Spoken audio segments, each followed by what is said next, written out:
Is the red button on? Where's the red button? It's not on yet. Yeah, it's recording. Yeah. Okay, it's recording. We're here in Ram Caterers. I'm Rebbe, and I'm making a shidduch between my son Gamliel. Gamliel, come over here. How old are you? I am 26. Oh, it's time to get rid of you. So I'm making a shidduch with Reb Chiya. Reb Chiya, come over here. What's the name of your daughter? Tavi and Tavi. And we're making a shidduch with Tavi. And since we're making the engagement party, you're going to spring for the $20,000 for this party. But unfortunately, a tragedy happens. The tragedy is that Tavi, as we're writing the ketubah, she dies. Basically, but you still have how many children left? I have 3 children. I have two boys and 1 more daughter. Correct. Okay, but I'm now going to make a shidduch with somebody else, with the Bas Kohen. I was worried about the yichus because I am David. I come from David HaMelech. You come only from a brother of David. So I found a shidduch for my son, this boy Gamliel, to marry into a family of Kohanim. That's a big yichus for him. Okay, now we have to think about, what's your wife's name? Yehudit. Yehudit. And did Yehudit pull a trick on you? You can tell the camera. She did. She once asked me, really. She dressed herself. She disguised herself. And she asked me if a woman is obligated in Piyam and Biriyah, in multiplication. Of babies. Of babies, of course. Okay. And I told her no, in the negative, she's not obligated. And what did she do? Therefore, she took a potion, an herbal potion that was basically refrained her from having any more children. Okay. Now, Gamliel is my son, and I wanted to learn in yeshiva for 12 years. So even though he's marrying now a Bas Kohen, I'm telling him that after you make Erison, you're going to go learn in the yeshiva for 12 years. Now you meet her, and she finds favor in your eyes. So you say to me, your father, oh, maybe I'll marry her after 6 years. You meet her again, and you say to me, maybe I'll marry her immediately.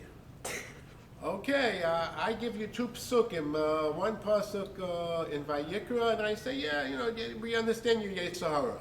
But you make Erison with her, and you really go to yeshiva. And you like learning in the yeshiva so much, that you came back to her after 12 years. And now, she was an Akara. She could not have children.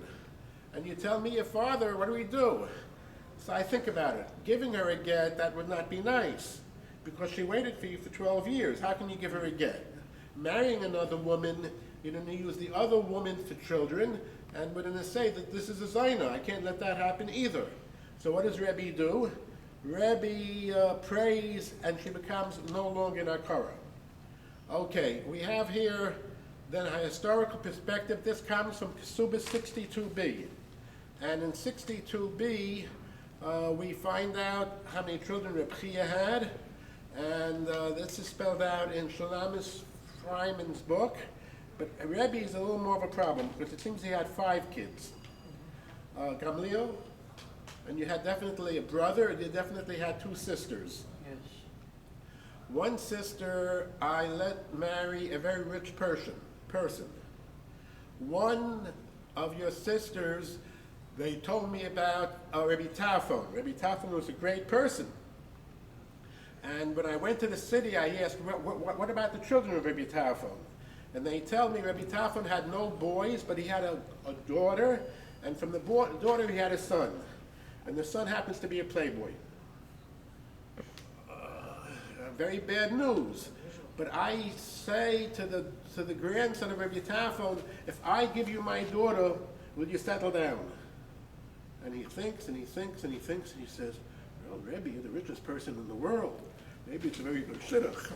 And he loves the idea, and people are asking me, am I going to let my daughter marry just to make him about tshuva? And this is called, no. He's not Rebbe Tafon's not a rich guy. He's not a rich guy, but I can make a person be about tshuva. If I can make a person be about tshuva, that's my key to Olam Haba. Rebbe does anything to get his chelik in Olam Haba. So Here he lets his daughter marry Rebbe Tarfon, and we have a little more perspective in Rebbe. Rebbe and Reb Chiya are great friends. I would just want to remind you of our machlekes in Avodah Zarah, not in Avodah Zarah, in Chulin, 16b. And since you're going to be here tomorrow, we will both look it up. I tried learning it this morning. Somehow or another, if we have, let's say, a sakin sticking out from the ground, and I let an animal fall on it by the neck, is that a kosher shechita or not? It seems Rebbe says it's possible to be kosher, and I think you say no, but I win. So we thank you very much. We have some kind of an insight in the relationship between the famous Reb Chiya. You also, when you came to Eretz Yisrael, you went out of your way to perpetuate Torah. You took 5 kids, you taught them each one chumash, and then you taught each kid teach the others chumash. How many kids do you need for Mishnayos? Shesa, Sidrei, Mishnah. He taught one each of the chelik of Mishnayot, and then each one taught the other. And also, you went out of your way to have things done in a kosher way. You yourself took the skins of animals to make the cloth to write a Sefer Torah with. So you get the honor and the cover of perpetuating Torah from Babylon. You were born in Babylonia, someplace in Bavel. Matter of fact, you probably have some kind of Sephardic, where from? Your family yourself. Someplace in Bavel. Someplace, not Bavel. Not Bavel. Must be. Okay. So we thank you very much, Rebbe Chiya. We thank you. And you can cut it off by moving it back to the center. The thing in the back. Oh.